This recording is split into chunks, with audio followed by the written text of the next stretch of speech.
Hi guys, কেমন আছো? আশা করি ভালোই আছো। আলহামদুলিল্লাহ আমরা খুব ভালো আছি। তো আজকে আমি বানাবো মদন খাস্তা। এটা ছোটবেলায় অনেক ফেমাস ছিল, অনেকেই খেতাম। এখন বড় হয়ে গিয়ে তো খাওয়াই হয় না, তাই ভাবলাম বাড়িতে বানিয়ে নিই। আর প্রথমে আমি নিয়েছি ঘি। নিচে ঘি নিয়েছি, তার উপরে 1 গ্লাস ময়দা নিয়েছি, তার উপরে ফের ঘি দিয়েছি। টোটাল আমি 20 ml মতো ঘি নিয়েছি। তার উপরে একটু বেকিং সোডা দিয়েছি। বেকিং সোডা বা খাওয়ার সোডা যেটা দিতে পারে, দিয়ে আমি ভালো করে মাখিয়ে নেবো। ভালো করে মাখিয়ে মাখিয়ে নিতে হবে। নেওয়ার পরে হালকা হালকা করে পানি ঢালতে হবে। পানি দিয়ে অল্প অল্প করে মাখাতে হবে, যাতে ডোটা বেশি নরম হলে হবে না, বেশি শক্ত হলে হবে না, মিডিয়ামে রাখতে হবে। তারপরে আমি পানি দিয়ে ভালো করে মেখে নিচ্ছি। মাখার পরে এটা রেখে দিতে হবে। আমি রেখেছি 2 ঘন্টা মতো। আমি এটা প্রথমে আমি সকালে উঠে এটাকে মাখিয়ে নেওয়ার পরে আমি রান্না করার পরে এটা করেছি। 2 ঘন্টা মতো রেখেছি। তোমার চাইলে 1 ঘন্টা 0.5 ঘন্টা রাখতে পারো। যত বেশি সময় রেখে দেবে ময়দাটা ততই সফট হবে। তারপরে মাখার পরে আমি 2 ঘন্টা পরে চলে এসেছি। এসে দেখতে পাচ্ছি কত সফট হয়েছে। আমি দুটো ডো বানিয়ে নিচ্ছি। নেওয়ার পরে এটাকে পুরো রুটির মতো করে বেলে নিতে হবে। নিয়ে 4 সাইডে কেটে নিতে হবে। বেশি পাতলা রুটির মতো করলে হবে না, মিডিয়াম একটু মোটা রাখতে হবে, যেহেতু এটা খাস্তা মদন খাস্তা বানাবো এই জন্য।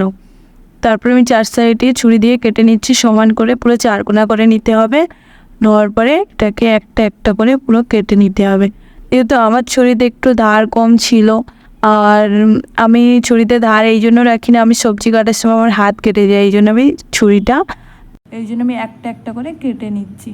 একটা একটা করে কেটে নিলে এটা আরও ভালো হবে, কাটিংটা সুন্দর হবে।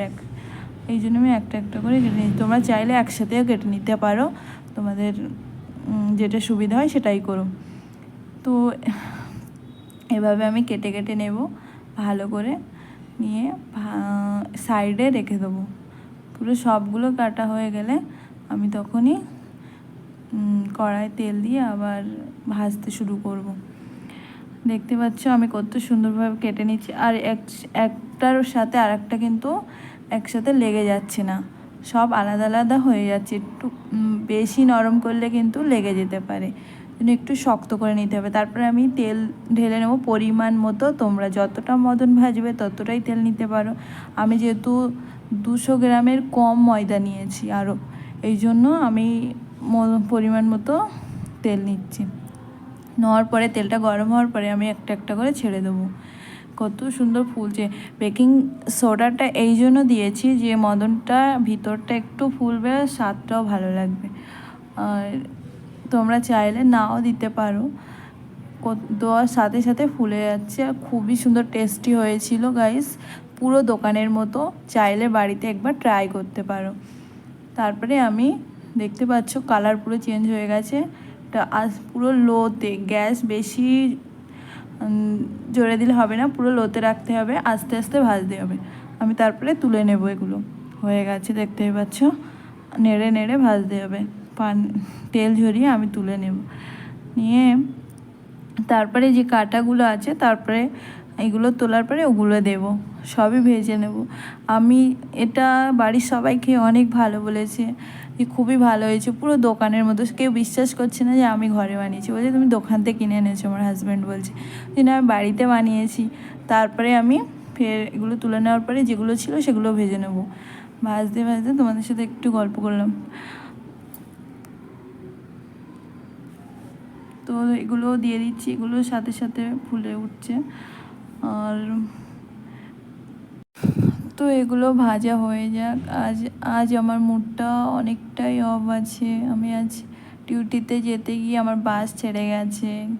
আজকে ভালোই লাগছে না টোটালি, তাই ভাবলাম মদনটা বাড়িতে বানাই আর খাই, ভালোই লাগবে। মুডটা অফ ছিল গাইস। আজকে 5 মিনিটের জন্য আমার বাস ছেড়ে গেছে। তো ফ্রেন্ড, আজ এই পর্যন্ত ভিডিওটা।